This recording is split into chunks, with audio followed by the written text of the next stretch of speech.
नमस्ते विद्यार्थ्यांनो, आज आपण नवोदय प्रवेश परीक्षेसाठी असणारं प्रकरण चौथं,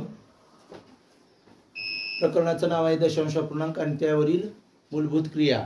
या प्रकरणाविषयीची सर्व पायाभूत माहिती अगोदर पाहिलेली आहे. आता आपण नमुना प्रश्न सोडवणार आहोत. चला तर पाहूया. पहिला प्रश्न काय आहे? प्रश्न, जर 178 गुणिले 34 बरोबर 6052 तर 60.52 भागिले 17.8 चा भागाकार किती? तर हे उदाहरण सोडवताना आपल्याला या ठिकाणी या दोन संख्याचा गुणाकार दिलेला आहे आणि तो योग्य दिलेला असतो आणि गणितात मात्र भागाकाराच्या स्वरूपात दिलेला आहे की 60.52 भागिले 17.8 याचा उत्तर काय येईल? तर अगोदर आपण दिलेला भाग पहा. 178 गुणिले 34 बरोबर 60.52 हे लिहून घेऊयात. दशांश चिन्ह नाहीये दिलेलं, बरोबर, नुसतं काय 6052 असं दिलेलं आहे. आणि विचारलेलं काय आपल्याला? 60.52 भागिले 17.8 च उत्तर काढायचं आहे आपल्याला. काय येईल ते नीट समजून घ्या. बघा, साधारणपणे आपण जेव्हा विचार करतो तेव्हा ज्या दोन संख्यांचा गुणाकार असतो समजा 7 गुणिले 10 या दोन संख्यांचा गुणाकार नेहमी 70 येतो. किती येतो? 70. मग जर मी या 70 ला जर 7 न भागत असेल, भाग दिला, तर उत्तर 10 येत असतं. आणि जर 70 ला मी 10 न भागलं तर उत्तर 7 येत असतं. हे लक्षात घ्या. तसंच मग या ठिकाणी फक्त दशांश चिन्ह आहेत, काहीही अवघड नाही.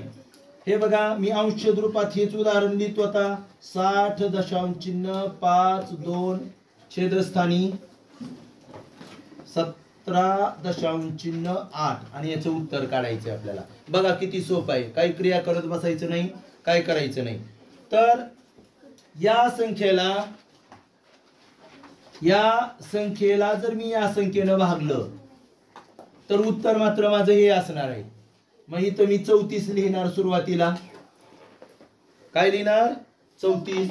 आणि 34 लिहिल्यानंतर बघा, आता तुम्हाला माहित आहे दशांश चिन्ह काढण्याची पद्धत कशी असते बघा.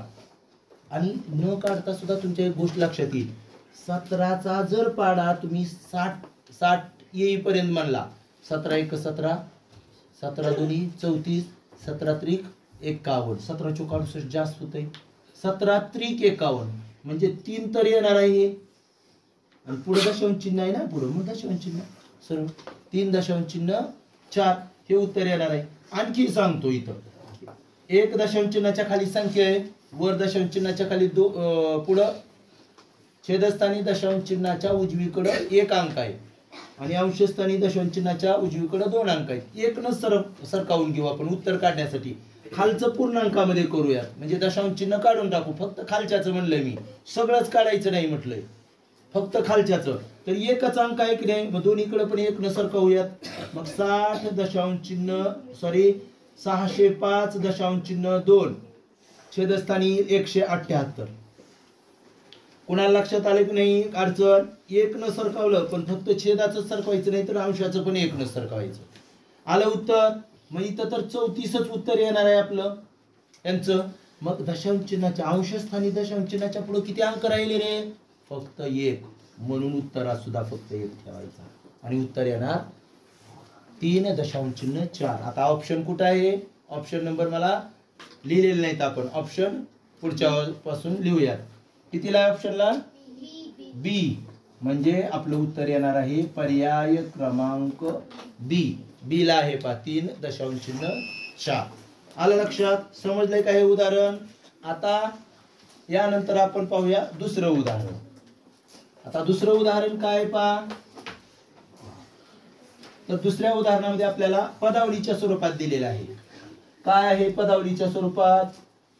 तर बघा, 2.5 भागिले 0.5 गुणिले 0.1 वजा 0.05 सोडवल्यास काय उत्तर येईल म्हटलंय. म्हणजेच आपल्याला ती सोडवायचं आहे. ही पदावली आहे. पदावलीमध्ये आपण काय करतो ती क्रिया करत राहायची. मला सांगा, दशांश पूर्णांकाची बेरीज बघितली आपण, दशांश पूर्णांकाचे वजाबाकी बघितली, गुणाकार बघितला, भागाकार फक्त एकत्रित आहे. मग पदावली सोडवण्याचे नियम तुम्हाला काही असलं तर मी लक्षात घ्या. पदावली सोडवताना आपण सुरुवातीला भागाकार किंवा गुणाकार, काय म्हणलं मी, भागाकार किंवा गुणाकार, भागाकार किंवा गुणाकार या दोन्ही पैकी जी क्रिया अगोदर आली असेल ती सोडवतो. अगोदर इथं काय आलाय, भागाकार आलाय का गुणाकार, भागाकार. तर आपण अगोदर भागाकार आणि जी क्रिया करतो का त्याच्या खाली रेष ओढायची आपण, म्हणजे त्याला आपण रेघी कंस सुद्धा म्हणतो. आपण कंसाचे प्रकार पाहूयात. म्हणजे आपण हीच क्रिया करणार आहे, पुढे काय करणार आहे का, अजिबात नाही. मग आता बघा, हे मी तुम्हाला दशांश चिन्ह काढायला शिकवलंय. हे बघा इथं लिहून दाखवतो मी. 2.5 छेदस्थानी भागिले म्हणजे छेद 0.5 दशांश चिन्ह काढायचे. बघा बरं, इथं दशांश चिन्हाच्या पुढे किती अंक आहेत, 1. खाली पण किती आहे, 1. दोघांकडं सारखं, तुझं तुला माझं मला. म्हणजे इथं आलं 25 आणि खाली आलं 5.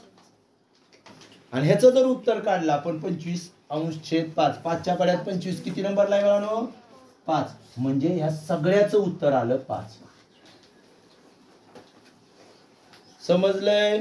त्यानंतर बघा, गुणिलेला गुणिले पुढचं जशाच तसं लिहा. 0.1 वजा 0.05. कोणाची काय अडचण. आता बघूयात. आता आपण कोणती क्रिया करणार, तर नक्कीच गुणाकारच करणार. कोणती करणार, गुणाकार.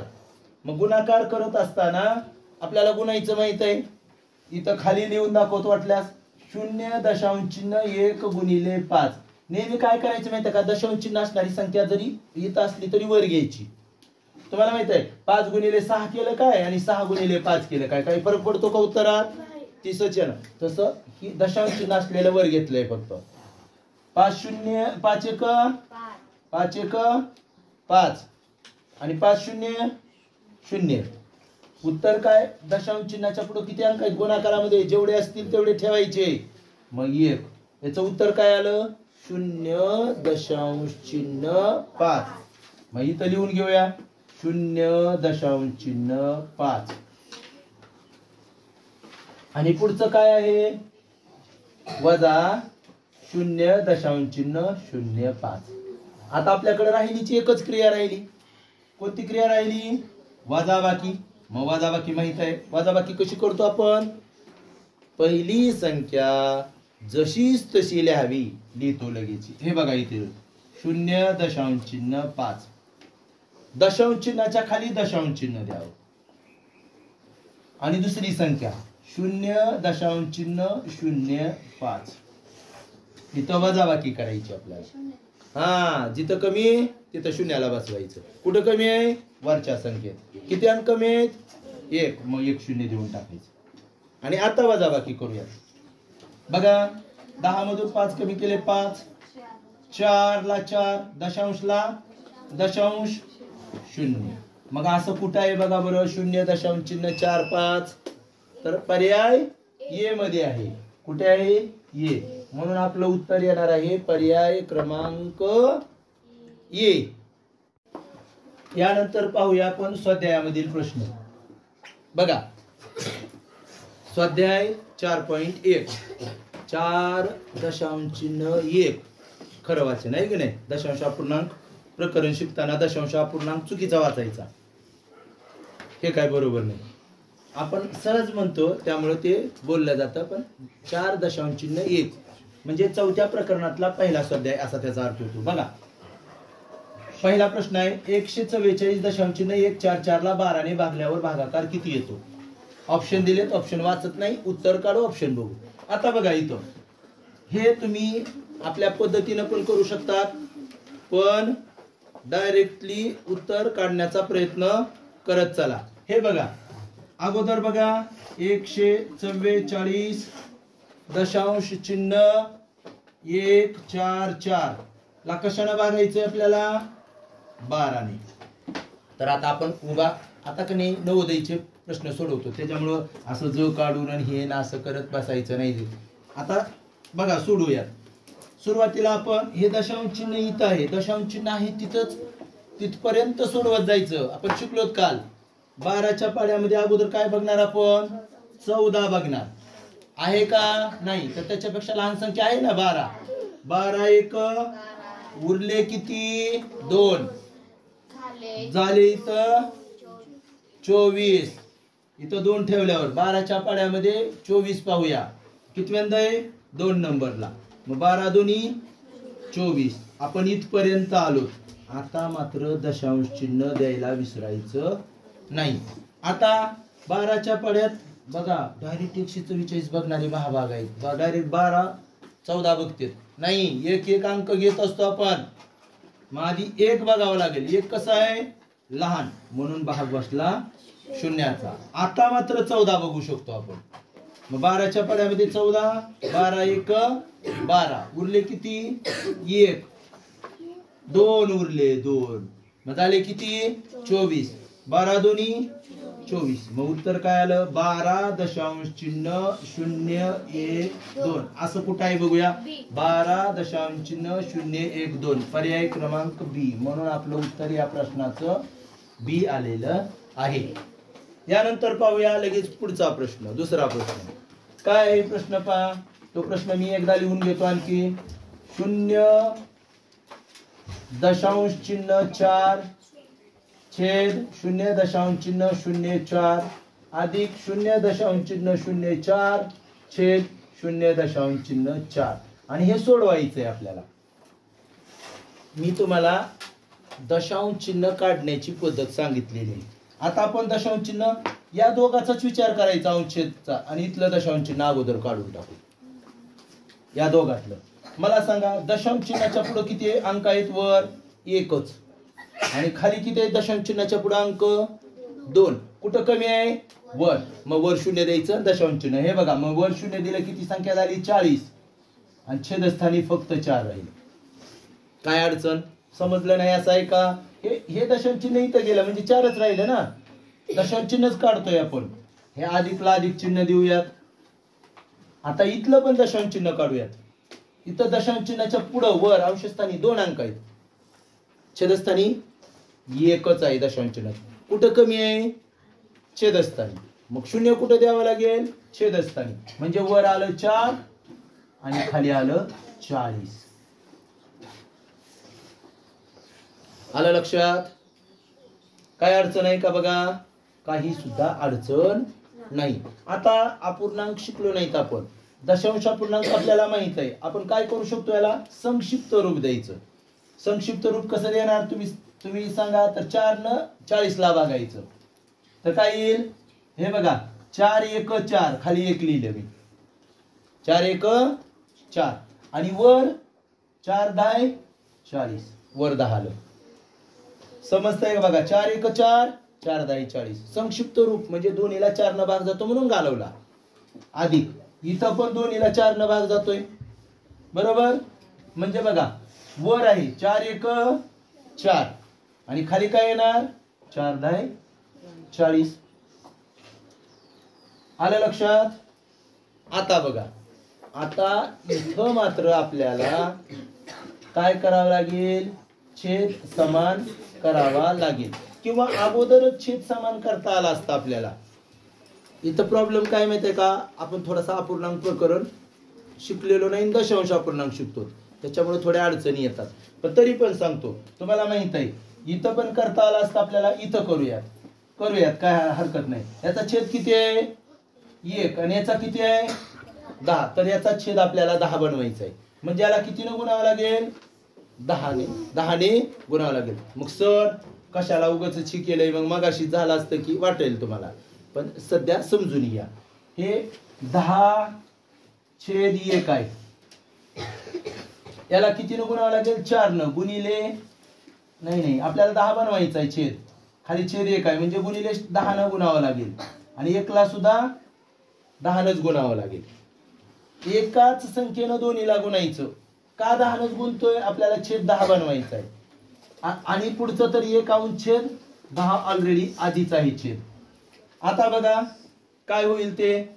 वर होईल 10 100 छेद 10 अधिक 1/10. लक्षात येत आहे? आता या बाजूला लिहितो मी. आता तुम्हाला माहित आहे अपूर्णांकाची बेरीज वजाबाकी शिकताना काय असतं? छेद जर सारखा असेल तर काय करतो आपण? एकदाच घेतो. म्हणजे छेदस्थानी इकडे उत्तर लिहितोय. छेदस्थानी 10 एकदाच आणि अंशाची बेरीज असेल तर बेरीज, वजाबाकी असेल तर वजाबाकी. मग कसं करणार? बेरीज आहे म्हणून 100 आणि 1 101. आणि आपण असा भागाकार शिकलोत की 10 भागायचं. कसं भागतो? दशांश चिन्ह छेदस्थानी 1 0 असल्यामुळं अंशस्थानी 1 न डावीकडं. बहाडा हा शब्द माहित नाही का तुम्हाला? 1 न सरकणार म्हणजे 10.1 असं उत्तर येणार. आणि असं कुठं आहे? तर पर्याय क्रमांक ए मध्ये आहे. उत्तर येणार आहे पर्याय क्रमांक ए. मी इथून पुढं तुम्हाला गणित समजावत नेलं. आणखी तुम्हाला सांगतो, हे समजलं असेल काही जणांना. आता काही जणांना समजलं नसेल त्यांना इथून पुढे आणखी इथंच गणित कसं करायचं ते सांगतो. हे बघा ते पण बरोबर आहे असं काही नाही. आता इथंच आपल्याला छेद समान करता आला असता. आपल्याला इथं सुद्धा याच्याकडे याचा छेद 40 आहे बरोबर आणि याचा छेद मात्र काय आहे? 4 आहे. मग याला 10 ने इथं सुद्धा गुणता आला असतं आपल्याला 40 बनवायला. तर कसं झालं असतं? 40 गुणिले 10 छेदस्थानी 4 गुणिले 10 अधिक 4/40. इथं कसं होईल बघा? 40 400 छेद 40 अधिक 4/40. इथं छेद सारखा आहे म्हणून एकदाच घेतला असता 40 आणि यांची बेरीज 404. आता याला कितीने भाग जातो? 4 न जातो दोघांना पण. मग इथंच घालवतो. 4 40 आणि 4 1 4 शून्याला 0 4 1 4 म्हणजे काय आलं? 101/10 आणि दशांश चिन्ह सरकवता येतं आपल्याला 1 न. म्हणजे याचं उत्तर काय येईल? 10.1. कसं पण सोडवा काय अडचण नाही. उत्तर काय येणार आहे? ये 10.1. चला यानंतर पाहूया तिसरं उदाहरण. काय आहे उदाहरण? 6.6 3 वेळा 6 आहे. 6.666 6.66 आणि 6.06 यांची बेरीज किती? तर बेरीज आता 2 संख्येची काय, 3 संख्येची काय, 4 संख्येची काय, किती पण संख्या घेऊ द्या. बेरीज पहिली संख्या घेऊया 6.666 दशांशच्या खाली दशांश, दशांशच्या खाली दशांश. पुढची संख्या 6.66 पुन्हा दशांशच्या खाली दशांश चिन्ह. तिसरी संख्या 6.06 या सगळ्यांची आपल्याला काय करायची? बेरीज करायची. कारण बेरीज विचारली. मग बेरीज करताना इथं दशांश चिन्हाच्या पुढे 3 अंक आहेत, इथं 2 आहेत, इथं 1 कमी आहे म्हणून 1 0 देऊन टाका. इथं पण 2च आहेत, 1 कमी आहे म्हणून 0 देऊन टाका. करूयात बेरीज आपण. हे 6 ला 6 सायंत्रिक 18 18 ला 8 हातचा ला 1 6 6 12 आणि 1 13 ला 3 हातचा ला 1 सायंत्रिक 18 आणि पण इथं दशांश आहे तर दशांशच्या खाली दशांश लिहायला विसरू नका. सायंत्रिक 18 आणि 1 19 19 दशांश चिन्ह 3 8 6 कुठं दिसतंय आपल्याला? 19 दशांश चिन्ह 3 8 6 पर्याय क्रमांक बी हे आपलं उत्तर आहे. काहीही अवघड नाही. तुम्हाला पण अवघड नाही, काही डबल सांगायची गरज नाही. चला पुढचा प्रश्न पाहूयात. प्रश्न 4. जर 154 गुणिले नीट बघा 154 गुणिले 18 यांचा गुणाकार येतो 2772. तर आपल्याला विचारलेलं आहे 27.72 भागिले 1.8 चं उत्तर काढायचंय. हे काढायचं आहे तर आपण अगोदर अंशछेद रूपात लिहूया. 27.72 छेद 1.8. तर मग लक्षात घ्या 1.8 याचं उत्तर मगाशी पहिलं आपण नमुना प्रश्नामध्ये पाहिलं तसं. हे बघा ह्या दोघांचा गुणाकार एवढा येतोय. याचा अर्थ जेव्हा 18 न भागू आपण या संख्येनं भागणार आहेत तेव्हा उत्तर 154. हे तर असणारच आहे. हे 154 याच्यातच फक्त दशांश चिन्हाचा प्रॉब्लेम. बाकी काय आहे का अडचण? काही सुद्धा अडचण नाही. मी मगाशी पण सांगितलं तुम्हाला ह्याचं दशांश चिन्ह ह्याला पूर्णांकात करून टाकायचं. ह्याचं दशांश चिन्ह काढायचं म्हणजे काय करावं लागेल? दशांश चिन्ह 1 न उजवीकडे सरकावं लागेल. 1 नच फक्त, कारण 8 हा एकच अंक आहे. मग फक्त छेदस्थान सरकवून चालेल का? तर निश्चितच नाही. तर अंशस्थानी पण सरकवणार म्हणजे काय होईल? संख्या 277.2 आणि छेदस्थानी राहील 18. लक्षात आलं का तुमच्या काय केलं ते? मगाशी पण असंच सोडवलंय आपण. आणि याचं उत्तर तर 154 हेच राहणार आहे. फक्त दशांश चिन्ह द्यायचं राहील. आता दशांश चिन्हाच्या पुढे किती अंक आहेत बाळांनो? एकच राहिलाय. मग आपण इथं सुद्धा एकच ठेवायचा. 15.4. असं कुठं आहे का पर्यायामध्ये आपल्या? पर्याय क्रमांक बी. उत्तर पण बी. काय आहे का अवघड सांगा बरं? आहे का काय अवघड? अजिबात अवघड नाही. चला यानंतर पाहूया 5वं उदाहरण. काय आहे उदाहरण? 7.2 अधिक 4.8 छेद 5.6 वजा 3.2 सोडवल्यास येतात. म्हणजे हे सोडवायचंय आपल्याला. याचं उत्तर काय येतंय ते विचारलेलं आहे. तर बघा 7.2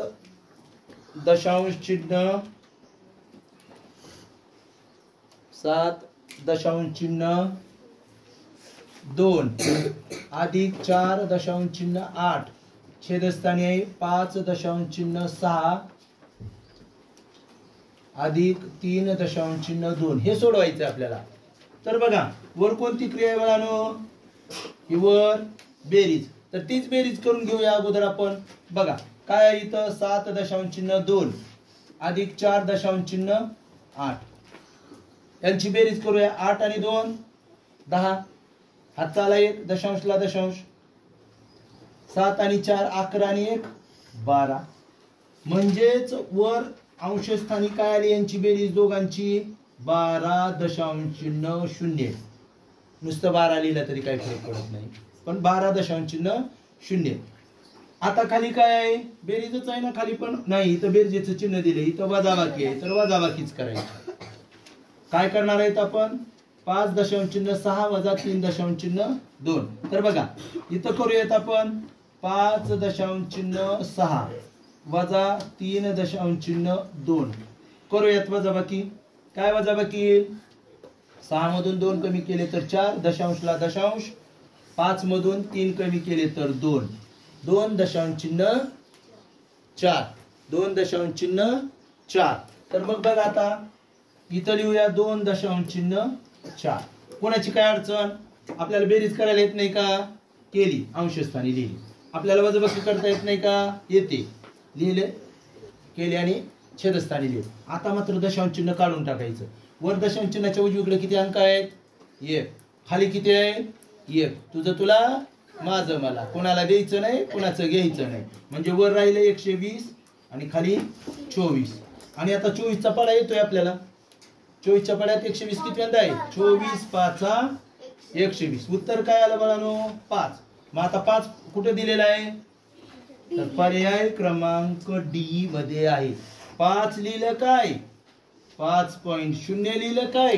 किंवा 5.00 लिहिलं काय? एकच. म्हणून पर्याय क्रमांक डी. काय अवघड नव्हता प्रश्न, फार सोपा होता. बेरीज वजाबाकी करून केला. त्यानंतर आपण पाहूया पुढचा प्रश्न. हा प्रश्न पहा. प्रश्न क्रमांक 6 कंसात 0.3 अधिक 0.5 कंस बंद भागिले 0.2 छेदस्थानी कंसात 0.2 अधिक 0.3 कंस बंद भागिले 0.5. तर आता मी डबल लिहित नाही, आपण हा प्रश्न सोडवूया. तर बघा, अगोदर आपल्याला काय सोडवावं लागेल, बेरीज करावी लागेल. वरची कंसातली क्रिया करतात ना अगोदर, मग कोणतीही क्रिया असू द्या, बेरीज असो, वजाबाकी असो, गुणाकार असो, भागाकार असो, कंसाची क्रिया आली ती अगोदर करायची, मग कंस सोडवून घ्या. आता हे मला डायरेक्टली पण कळतंय बघा, हे दशांश चिन्हाच्या पुढं 5 आणि 3 8, म्हणजे वर काय येणार आहे 0.8. हे भागिलेला भागिले जसं तसं लिहून टाकू 0.2. वरचं कोणाची अडचण नसावी, छेदस्थानी पण आपण अशीच बेरीज करूया. इथं पण हे 3 आणि 2 5, म्हणजे 0.5. हे भागिलेला भागिले 0.5. ह्या स्टेप्स बद्दल कोणाची अडचण नसावी. ज्याला काय न कळण्याचं काही नाही त्याच्यामध्ये. हे बघा 0.3 अधिक 0.5 असं आहे. काय आहे त्याच्यामध्ये 0.8 हे लिहिले. खाली पण तसंच आहे, काय अडचण आहे का नाही. आता काय करणार, वरचा भागाकार आणि खालचा पण भागाकार. आता हा भागाकार करताना बघा, इथं लिहितो मी तुम्हाला 0.8 आहे आणि खाली काय 0., छेद छेद हे लिहिलंय, भागिले म्हणजे छेद. आपण हे सोडवतोय वरचा अगोदर. दशांश चिन्हाच्या पुढे इथं किती अंक आहेत 1, खाली पण किती आहे 1. तुझं तुला, माझं मला, कोणाला द्यायचं नाही, कोणाला घ्यायचं नाही कोणाचं. मग काय आलं आपलं 8/2. बेक बेचोक म्हणजे वरचं उत्तर फक्त 4 आलं. आलं की नाही. त्यानंतर बघा छेदस्थानी, छेदस्थानचं पण आपण सोडूयात. 0.5 भागिले 0.5. तसं तर इथंच तुम्हाला सोडवायला आलं पाहिजे. त्याच संख्येने त्याच संख्येला भागल्यावर उत्तर काय येतं, सरळच आहे की 0.5 न 0.5 ला 0.5 न 0.5 ला भागायचंय. इथं पण बघितलं तर खाली पण 0.5 आहे, वर पण दशांश चिन्ह जर काढलं तर 5/5 म्हणून 1. मग काय आलं बघा, तर उत्तर आलं 4. मग 4 कसं लिहिलं जातं, 4.0 असं बी लिहिलं जातं, 4.00 असं पण लिहिलं जातं. पर्यायामध्ये कुठं आहे, पर्याय क्रमांक 1, म्हणून उत्तर येणार आहे पर्याय क्रमांक 1. चला यानंतर आपण पाहूया उदाहरण 7. काय आहे 6.6, 6.06, 6.06 आणि इथं कुठं आहे दशांश चिन्ह 6.006 आणि 66.6006 यांची बेरीज किती. तर मग बेरीज करायची म्हटल्यानंतर पहिलं 6.6 लिहूयात. दुसरी संख्या दशांशच्या खाली दशांश लिहून 6.06 लिहूयात. तिसरी संख्या दशांशच्या खाली दशांश 6.006 लिहूयात. आणि चौथी 66.6006 लिहूयात. आता हे सर्वांची आपल्याला बेरीज करायची आहे. इथं 4 अंक आहेत सर्वात जास्त, इथं कमी आहे 1, इथं 0 दिले. इथं 2 कमी आहेत, 2 0 दिले. इथं 3 कमी आहेत, 3 0 दिले. आता तुम्ही म्हणाल इकडं इथं कमी आहे, दिलं तरी चालतंय, इथं नाही दिलं तरी चालतंय बेरजेमध्ये. बघा आता पण देत चला, म्हणजे तुमचं चुकणार नाही.